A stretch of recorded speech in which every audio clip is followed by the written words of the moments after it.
USB finally returned to the Chinese market after a 14-year ban. The deal was part of an action plan worked out by leaders of the two countries in May. Earlier, I talked with the governor of Iowa, Reynolds, about the trade between her state and China as she is leading a trade mission to promote agricultural products.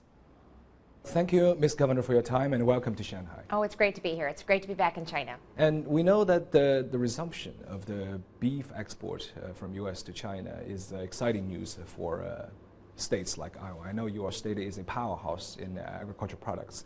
But of course, in the United States, there are other states which are very strong in that regard. So how can the products in your state stand out among all those competitors? Yeah, well, first of all, I'm proud of our agricultural background in the state of Iowa. We lead the nation in the production of corn and soybeans, pork, eggs, and poultry. And so we're going to continue to, we have a phenomenal brand of safe, reliable, quality products. And it's trade missions like we're doing today that helps build relationships. It helps look for opportunities to not only export our products to China, but to also look for opportunities for reverse investment into the state of Iowa. So we're well known. We have a great relationship with China. It's a 30-year relationship. Actually, China imports more of our soybeans than any other country. 1 in 4 rows of Iowa soybeans are sent to China. And the history between the state of Iowa and China went way back several decades ago when our current president Xi Jinping served as a junior civil servant in Hebei province. He visited your state, and also your predecessor, Mr. Brett Statt.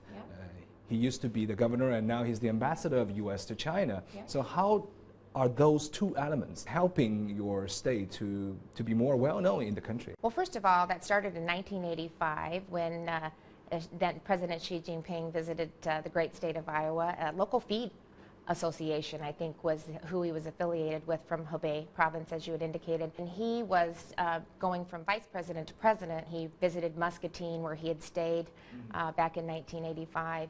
And he talked about, when they did the toast, he talked about when he thought of America, he thought of Iowa because of how well he was treated by the people in Iowa. So the fact that Governor Branstad was then appointed by President Trump to serve as the ambassador to China, I think not only is a good thing for Iowa, but it's a great thing for the United States. And I think it's a great thing for the people of China because it does indicate that this administration wants to find a way to really have free and fair trade between the 2 largest economies in the world. You vividly shared the story of our President Xi Jinping's last visit to your state. I think it was in 2012. Correct. And have you witnessed a growing number of Chinese visitors, investors, entrepreneurs going to your state after that visit by President Xi? Oh, absolutely. It's a destination spot.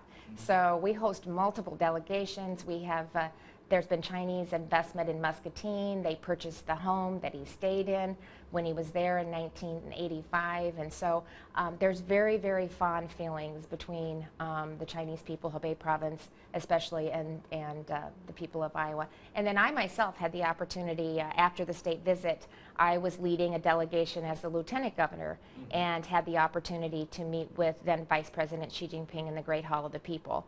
You came to China several times with the delegation of your state to promote the business relationship. And also you just mentioned about the reverse investment. How about the Chinese enterprises? Have you seen an increasing passion for them to invest in your state, maybe apart from agricultural industries, something else? They do have an investment, a small wind farm. I think it's in Nevada, and so there is opportunity for them to invest in the renewables in the state of Iowa. So right now we're looking at developing the most innovative energy policy in the nation. Today, 36% of our electricity is generated by wind, and we'll be at 40% by the year 2020. And so we want to continue to build on renewable energy, ethanol, biodiesel, biogas. We think there's tremendous opportunity for that. We've seen more and more solar being used in the state of Iowa, and education continues to be a top priority, and then just making sure that Iowans have the skills that they need to fill the jobs of today and the jobs of tomorrow. All right, thank you very much, Ms. Governor. Thank you for your time. Thank you.